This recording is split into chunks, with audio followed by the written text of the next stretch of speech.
Et donc, le troisième front que nous avons ouvert, et pour moi, c'est celui qui marche le moins, parce que le front militaire, je l'ai dit ici, j'ai simplement évoqué les faiblesses, mais il y a des points forts. Et c'est sur ces points forts que nous sommes en train de nous appuyer pour repartir de plus belle.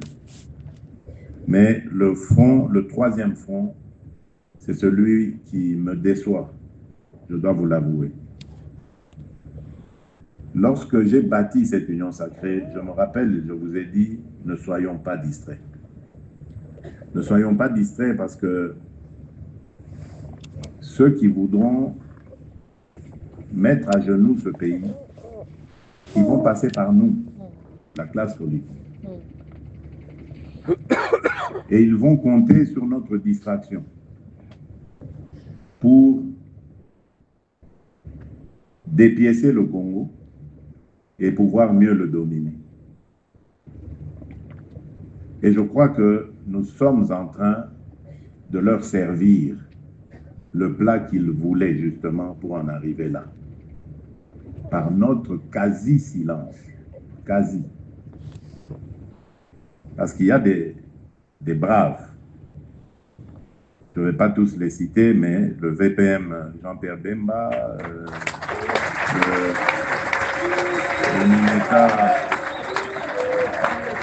le Mineta Guy Luando, le VPM Jean-Pierre Liaou.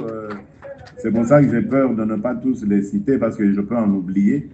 Mais j'ai vu des gens monter au créneau sans avoir reçu l'instruction de quoi que ce soit. Ils ont pris l'initiative pour dire à notre peuple, levez-vous.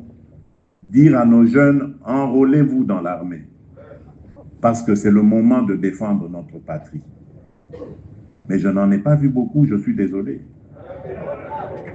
Je suis désolé. C'est là la distraction. Parce que certains pensent que c'est en discutant avec l'ennemi qu'on va avoir des solutions. Mais non. L'ennemi, d'accord, il va discuter avec vous, mais à condition que vous ayez de quoi le faire fléchir.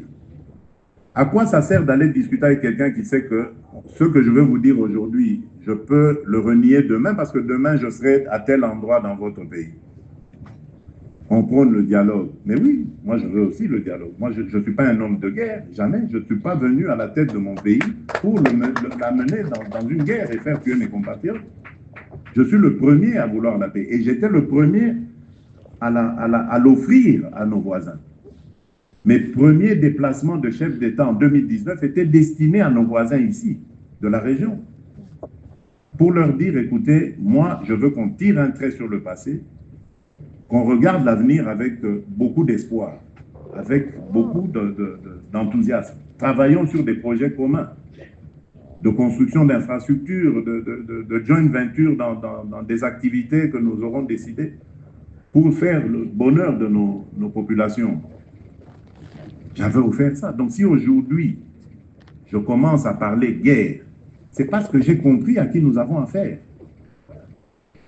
Mais comme dans ce pays, nous n'avons pas confiance les uns envers les autres, voilà ce qui nous divise aujourd'hui. Il y en a qui pensent que le président est radical, il ne veut pas... Non, je suis radical contre le mal qu'on veut infiltrer dans mon pays. Ça, je ne l'accepterai pas. Dialogue, oui, je veux un dialogue, mais dialogue pour qu'on foute la paix définitivement à mon pays, qu'on nous laisse évoluer tranquillement vers notre développement. Je ne veux pas de dialogue pour qu'on se retrouve encore avec des brassages et des mixages qui, dans quelques années, vont donner encore lieu à des guerres.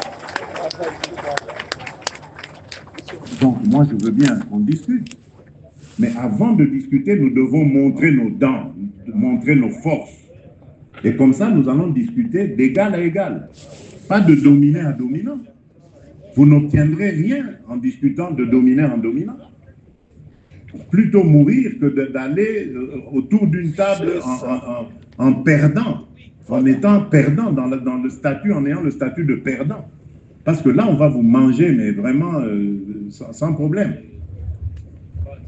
Et c'est pour ça que moi, j'avais dit, je ne veux pas discuter avec des pantins. les pantins ne vont jamais parler de leurs problèmes. Les pantins, quand ils sont en face de vous, ils vont répéter le message de leur maître. Alors, tant qu'à faire, je préfère parler avec leur maître. Et quand vous avez vu, nous avons parlé avec leur maître. Nous sommes arrivés au 15 décembre. Qu'est-ce qui s'est passé? Il a fui. Il a fui parce que l'étau était en train de se resserrer sur lui. Il savait que ce jour-là, s'il était venu, ça sonnait le glas de toutes les aventures qu'il a menées en République démocratique du Congo. Et ayant compris cela, il a dit non, il faut fuir, commencer la guerre, une guerre rapide et brutale pour soumettre finalement ces Congolais qui sont en train de nous échapper. Et lorsque nous sommes en train d'organiser le front diplomatique pour freiner, bloquer cela, c'est dans mon propre camp que j'apprends que, voilà, il y en a qui sont déjà en pourparlers, il y en a qui condamnent la position du président, qui trouvent qu'il est trop radical, qui trouvent qu'il doit négocier. Mais négocier quoi? Dans quelle position? Réveillez-vous, chers compatriotes.